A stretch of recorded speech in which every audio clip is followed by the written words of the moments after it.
Na Santa Missa de hoje, Nosso Senhor nos propõe uma parábola e Ele mesmo a explica.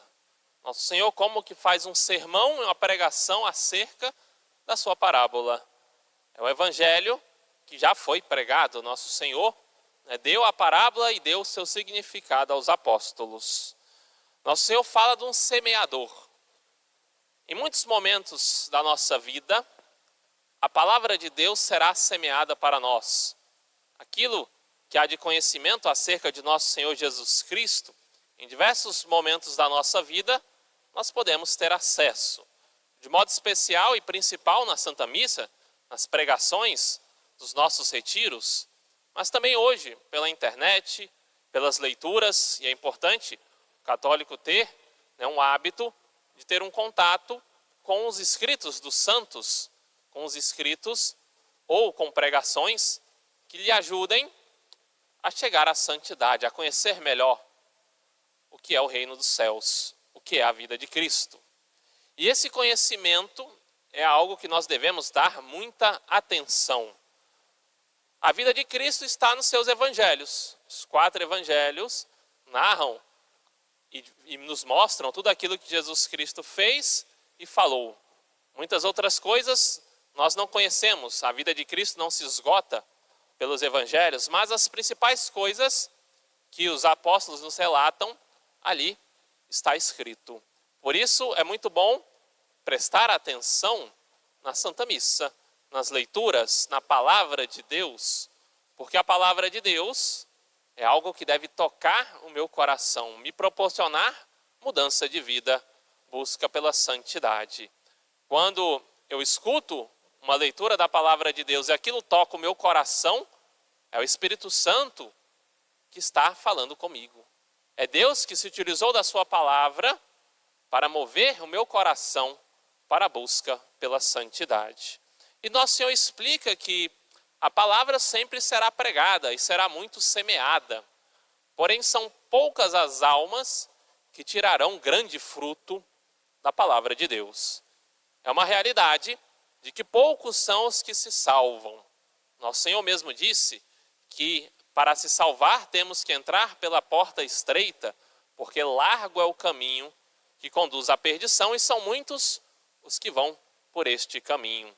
Nossa Senhora em Fátima realizou grandes milagres e trouxe, sobretudo, uma grande mensagem. Fez uma grande visão como catequista daquelas crianças. Mostrou que as almas caíam como uma chuva no inferno. Sobretudo, porque não havia quem rezasse e fizesse penitência por elas. Mas também porque essas mesmas almas, conhecendo muitas vezes a palavra de Deus e o caminho do céu, preferiram o caminho do pecado. O pecado será sempre o caminho mais fácil. E os homens, muitas vezes, vão desprezar aquilo que seria o remédio para a sua vida pecaminosa. Nosso Senhor fala, primeiramente, das sementes que caem ao longo do caminho e são calcadas pelos homens. E ainda vêm as aves do céu e as comem. Aqui poderemos colocar as pessoas que têm certa indiferença para com a palavra de Deus. Ir à Santa Missa, ouvir um sermão, nada vai mudar nas suas vidas. É um hábito. Satisfaz o seu interior. Eu fui à missa, logo estou bem com Deus. Tantos outros não vão, devo eu ser melhor do que eles, ou mais santo do que eles. Deus não vai me dizer um não a mim que fui à sua Santa Missa. Por isso se enganam e esquecem daquilo que nosso Senhor está pregando. Não se interessam suficientemente pelo conhecimento da palavra de Deus. Se o padre alonga o sermão, ou se é uma missa mais demorada, talvez uma missa solene, logo vão sentir certa contrariedade. A missa está demorando, quero eu logo voltar aos meus afazeres.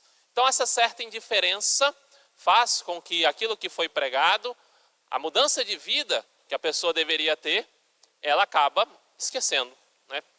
Simplesmente a pregação e, sobretudo, as amizades, as coisas do mundo vão tirar do coração dela a mensagem de Deus. É isso que nosso Senhor nos alerta.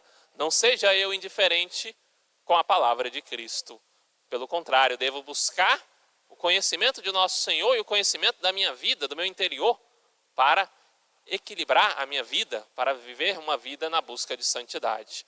Segundo tipo de pessoa são aqueles, que na sua inconstância ou superficialidade vão ter a semente da palavra de Deus sufocada, caem na pedra, não tem profundidade, vão secar. Então a semente que cai no caminho pedregoso são as pessoas que vão à Santa Missa, buscam, sim, conhecer a palavra de Deus, escutam as palavras pregadas pelo sacerdote, mas não têm uma certa profundidade. Então o conhecimento de Cristo e da igreja, dos sacramentos, do caminho à salvação é muito raso. Eu diria que se perdem durante esse caminho. Por terem uma fé muito rasa, não buscarem um conhecimento maior de Cristo, é como uma semente que cai na rocha. Vem o sol quente, e resseca aquela semente. Vêm as tentações, os afazeres do dia, e a pessoa que até fez bons propósitos, diante das dificuldades, logo irá cair no pecado ou irá desistir daquilo que planejou. Então temos que buscar um conhecimento maior, uma profundidade maior para com nosso Senhor. E conhecimento não necessariamente provém dos estudos. Muitos irão conhecer toda a teologia, um grande conhecimento da Sagrada Escritura, mas não serão grandes amigos de nosso Senhor. Os santos conheceram nosso Senhor pela oração. Uma santa, até recentemente canonizada, Santa Elizabeth da Trindade, uma freira carmelita, ela foi uma das que melhor explicou e desvendou o maior mistério da nossa fé, que é o mistério da Santíssima Trindade, quase que analfabeta e uma grande conhecedora. Escreveram para ela um grande tratado de teologia. Da onde ela tirou esses conhecimentos? Da oração, do convívio com nosso Senhor, buscar a Cristo. Se eu venho ao sacrário e converso com nosso Senhor, pouco a pouco vou conhecê-lo. Quem muito convive com seu amigo, irá conhecê-lo. Se não convive com ele, será um mero colega. Eu sei onde ele mora, eu sei o que ele faz, e assim termina aquela possível amizade. Então temos que ter uma profundidade nas nossas orações, no conhecimento de nosso Senhor. Por fim, nosso Senhor fala das sementes que caem no meio dos espinhos. Esses espinhos vão simbolizar as paixões, o orgulho, a busca pelos bens deste mundo e o esquecimento dos bens de Deus. Por que não há tantos santos na igreja? Se muitos são os que vêm à Santa Missa, são muitos os que rezam e farão retiros, por que não há grandes santos constantemente na igreja? Podemos dizer que ver e conhecer um santo é quase que um milagre, e de fato é um milagre operado por Deus, mas Deus quer que muitos de nós, ou todos nós, sejamos santos. Por que muitos não vão alcançar a santidade? Porque tem demasiado empecilhos na sua vida espiritual. Se um pássaro deseja voar e está preso por correntes, ele não vai conseguir levantar voo. Se é uma corda que lhe prende, também não vai conseguir voar. Se é uma pequena linha e fina que ainda lhe amarra, ele também não vai levantar voo. Então, para podermos voar na santidade, temos que despir de nós o homem interior e o homem pecador e revestirmos do homem santo. Ou seja, buscar uma vida interior, uma vida de verdadeira santidade, uma vida de total entrega a nosso Senhor Jesus Cristo. Então, muitos vão conhecer, vão viver uma catequese, enquanto as crianças vão sim buscar conhecer a nosso Senhor e serão cristãos devotos, mas ainda não alcançarão a santidade na vida adulta, porque algo lhes prende. Então, nosso Senhor fala primeiramente das paixões. Então, como os espinhos que prendem uma planta e não vão permitir que ela cresça, assim são as paixões. Não vão permitir, se mortificadas, se não forem mortificadas, que a alma cresça na vida de santidade. A pessoa terá seus vícios, terá suas dificuldades, terá os seus problemas. E superar eles, a pessoa terá que morrer para si próprio, renunciar a tudo aquilo que lhe faz mal. Quantas coisas nós temos colocado na nossa vida, no nosso dia a dia maus hábitos que temos cultivado, que são como espinhos que, pouco a pouco, vão dificultando a nossa vida espiritual. Com certeza, o maior deles será a internet e o celular. Para muitos que antes rezavam, que tinham uma grande vida de devoção, hoje acessar as suas redes sociais, acessar as notícias, ver a última do esporte ou o último acontecimento, será a primeira coisa a ser feita quando a pessoa levanta. É um modo de nós medirmos o que eu faço ao levantar. Eu rezo ou eu procuro o celular para saber os acontecimentos do mundo? Eu busco falar com Deus ou eu busco primeiramente saber as coisas que aconteceram no mundo? Então, diante disso, é um espinho. É algo que prende a minha alma. É uma paixão que está me levando pela curiosidade para longe das coisas de Deus. Além disso, o orgulho. E aqui pegamos o exemplo de São Paulo. Muitos vão argumentar que eu já fiz muito pela igreja, né? Deus deve ter uma consideração por mim, porque eu talvez tenha financiado a obra da igreja, eu tenho, dei para a igreja muitos bens, ajudei a igreja de diversas formas, por isso Deus deve considerar a minha pessoa. E São Paulo diz, ora, se alguém pode gloriar das suas ações, gloriar-se das suas ações, esse sou eu. O que São Paulo fez por Cristo, né? Muito mais do que todos nós. São Paulo era um grande perseguidor da igreja. Santo Estevão, o primeiro mártir que morreu por conta da fé, o seu martírio foi arquitetado e organizado por São Paulo. Na época, Saulo, judeu. Depois, Saulo se converte, tem seu nome trocado para Paulo, e então busca retribuir tudo aquilo que nosso Senhor fez por ele. Então devemos nós ter essa noção, eu tenho que retribuir tudo aquilo que o nosso Senhor fez por mim. Assim, eu vou poder alcançar a santidade. E a santidade será um amor apaixonado por nosso Senhor Jesus Cristo. São Paulo, então, uma vez convertido, se apresenta a São Pedro e busca uma vida cristã. Busca ser um evangelizador, torna-se um apóstolo, um importante bispo. Nós falamos que as duas colunas da igreja é São Pedro e São Paulo.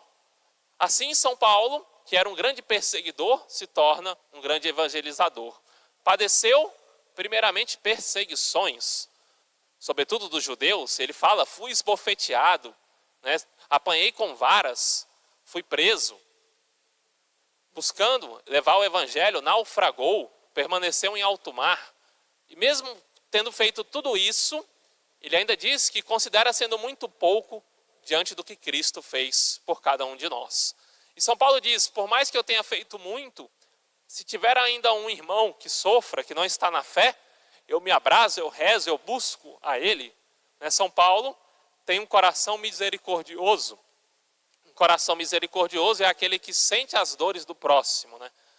Tem um coração que está repleto da pobreza. Ele vê a pobreza do seu irmão, reza e sofre junto com ele. É diferente de um coração que tem uma indiferença para com seu irmão. São Paulo ainda diz que, além de tudo isso que eu padeci, de tudo isso que eu fiz, eu ainda, na minha vida de oração, fui elevado em êxtase. São Paulo fala que foi até o terceiro céu, em sua vida de oração, então rezando, ele fala que não sei se fui em corpo ou em alma, só Deus o sabe, mas eu pude contemplar aquilo que os santos e anjos cantam, adoram e louvam a Deus. E ele fala que palavra alguma poderá exprimir o que era aquilo, o que foi aquilo. A felicidade que teremos no céu não haverá comparação com qualquer felicidade terrena. No céu, nós estaremos numa alegria completa, numa alegria plena, onde não haverá mais tempo, pelo contrário, o tempo será a eternidade. Estaremos revestidos de toda a glória, estaremos revestidos de Deus.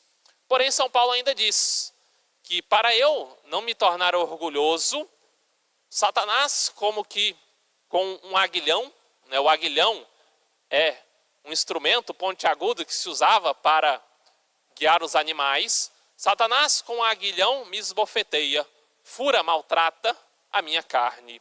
Muitos foram os santos que sofreram nas mãos do demônio.